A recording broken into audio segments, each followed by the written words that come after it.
Hello and welcome to the first episode of Cartesi's Tiny Podcast. A pocket-sized podcast that's here to try and explore the road to mass adoption. We'll be talking with Web3 adventurers and blockchain wizards in bite-sized 15-minute episodes. Today I'm joined by Olly and Alex, both co-founder of Epic Web3. They're organizing Web3 events all over the world about layer 2s and more. Let's meet them. My name is Olly and here is Alex. We're co-founders of Epic Web3. We run professional events and conferences, and we build community in the Web3 space. So, you guys invited us to join your first layer 2 day. I'm just curious, how has the collaboration been so far with Cartesi? So it's a great pleasure having you always as a partners. And I have a feeling that you're not only the partners, but you're co-creators of the value of the content of the event as a whole. So that's very valuable from your side, and we're really enjoying it. Thanks a lot. Tell me, what did you do before you did Web3 events?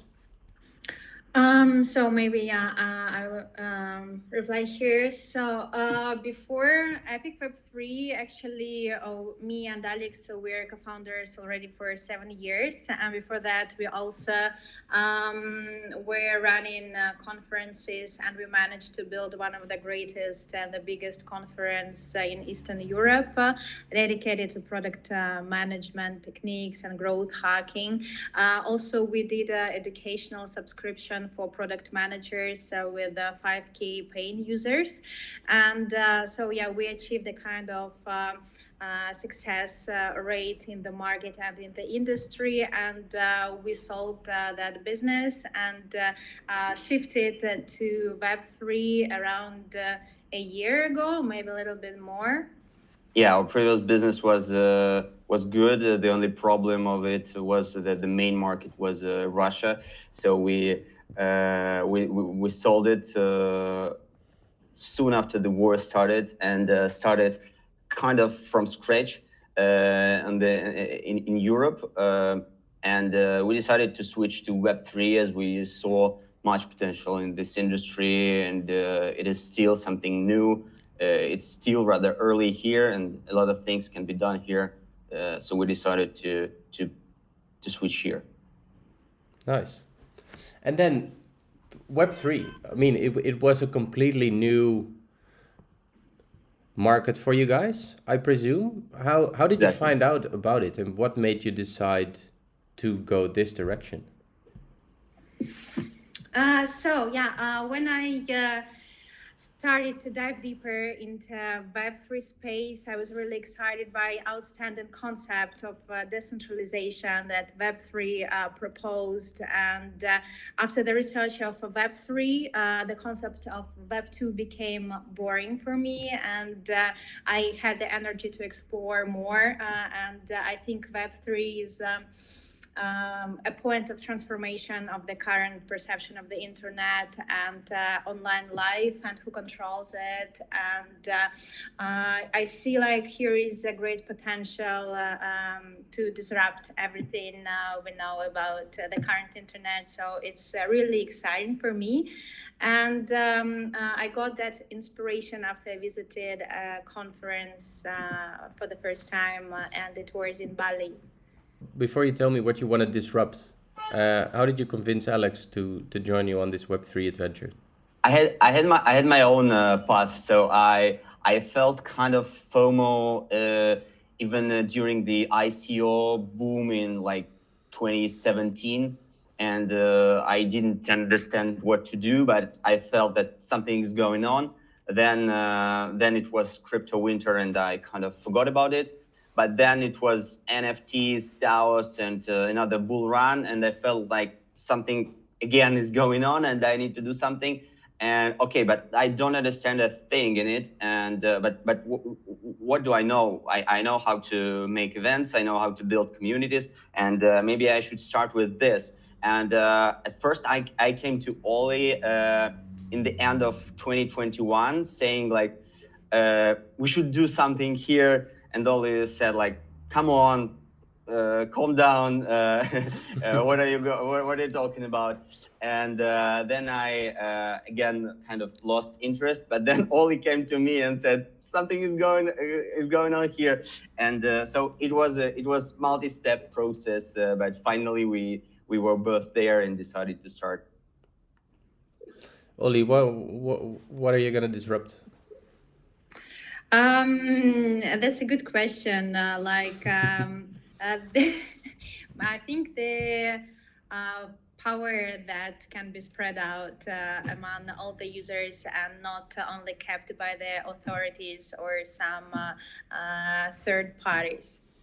Yeah, maybe I shouldn't ask you what you're gonna disrupt. That's maybe too big of a question. But let's say, what are we missing, or what can we improve in today's society with the tools that Web3 is giving us? Hard question. Take your time. I can answer another question. So I mean, maybe we are not disrupting anything yet, but we just feel that we have been doing events for many years, and we kind of know how to do them well. And we see that the crypto industry, Web3 industry, is rather young, and we feel that doing events here with quality content, with good networking, with like well organized, we are developing this industry, and this is our impact. So probably we are not on the front line of innovation here, and we are not disrupting some, I don't know, we're not building some super disrupting technology or something, but we are definitely one of the members of this industry who help it to develop.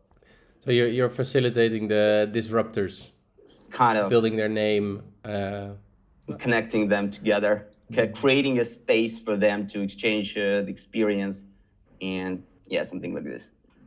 just as important, I would say. I mean, without events, I would also not know about this whole thing. We wouldn't be talking here. Like, what makes it worthwhile for you guys to stay in this industry? What's the fun of it? We still believe. We still believe. I mean, this industry as a whole is still trying to find its own product market fit, but it already found it in some niches, like cryptocurrency, DeFi, payments. This is already being disrupted and having been disrupted, and I'm sure there will be dozens of different applications of the technology, because it cannot be another way, because so many great minds are working on that, so that I believe we will find something. I don't know, real world assets, I don't know, NFT, intellectual property, decentralization as a concept. Something should work. Games, something should work, and that's great to be in the beginning of something.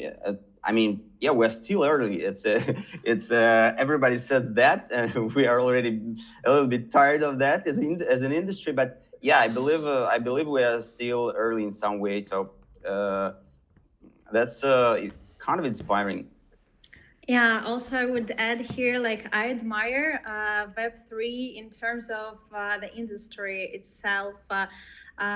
Like the industry is very solid and very dedicated to what like they are building, and there are a lot of events going on, like by global or by the community, and like all the products and the builders, they're going all together to any new location, whether it's Paris, whether it's Singapore or Lisbon. And you see how the industry is like keeping like this movement and empowering it, following like any country and yeah, any city, and it's really inspiring.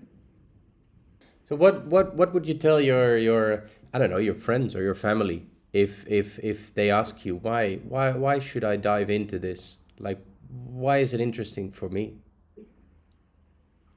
Probably it's not. I mean, Fair enough. not everyone should definitely dive into it. But yeah, I think at least as a user of cryptocurrencies, a lot of people are at least dealing with some payments or some transactions or something like this. But not everyone should dive into it as a professional, for sure. But from the other side, I see the problem that we are kind of in our own bubble, and if we continue doing events just for the enthusiasts, just for the builders, and this, I don't know, 10,000 to 20,000 people, it will never become mass. It will never get mass adoption. We should go to traditional. I don't know. We should go to automotive industry events and tell how Web3 can help this industry. We should go to other industry events. So we should bring new audience, new industries here. That's the main thing, I think. So we should bring more Web2 companies, Web2 brands into it. That will drive mass adoption. Yeah, that's what happens at Web Summit, for example. It's one of the hugest conference in the world, and they have like Web3 tracks in the main program, and it's like already 30% of their whole program, and it's like getting more each year. Well, that kind of answers my next question, actually. What are you guys gonna do to help this mass adoption? But I think these Web2 events are a great place to start, because we do live in a bubble. It's a nice bubble, but I'm just curious, after 3 events, if you guys have started to form an idea on how a layer 2 solution can help this whole thing move forward. I think there are already too much layer 2s. Too many of them, and I think we don't need so many. But that's definitely one of the trends. We just need Cartesi. That's what you're trying Probably to say, I think. Cartesi and I don't know, a couple more. But yeah, that's it. I'm joking. Yeah, but I mean, I really try to understand how they differ, and we even launched our own small podcast with different layer 2 representatives, founders, trying to understand what's going on there. But it looks like it drives the industry, because without scalability, there will be no mass adoption. Without layer 2s, if I don't know, 1 billion people will come to Ethereum, nothing will happen. It's just no, everybody's going to be waiting forever for their transactions. Yeah, and layer 2s kind of solve these issues.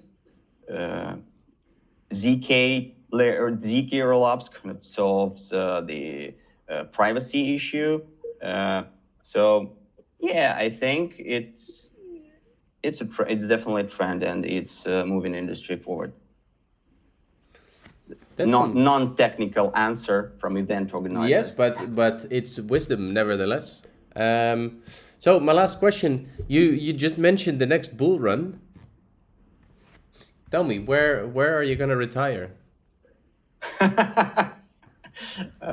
Is it gonna be some tropical island? How do you see this? Where or when?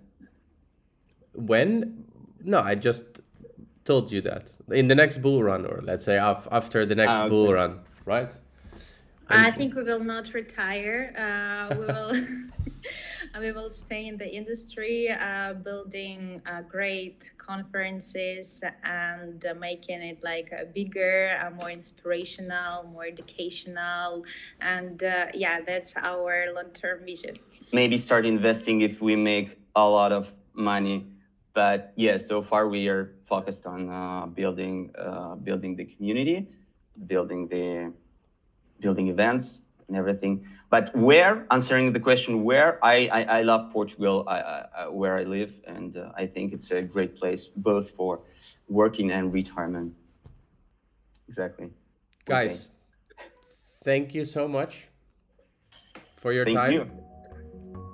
So that was the first episode of our tiny podcast. I hope you enjoyed it.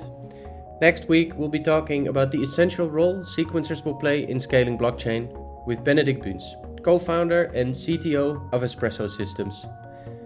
Thanks again for listening, and see you next week.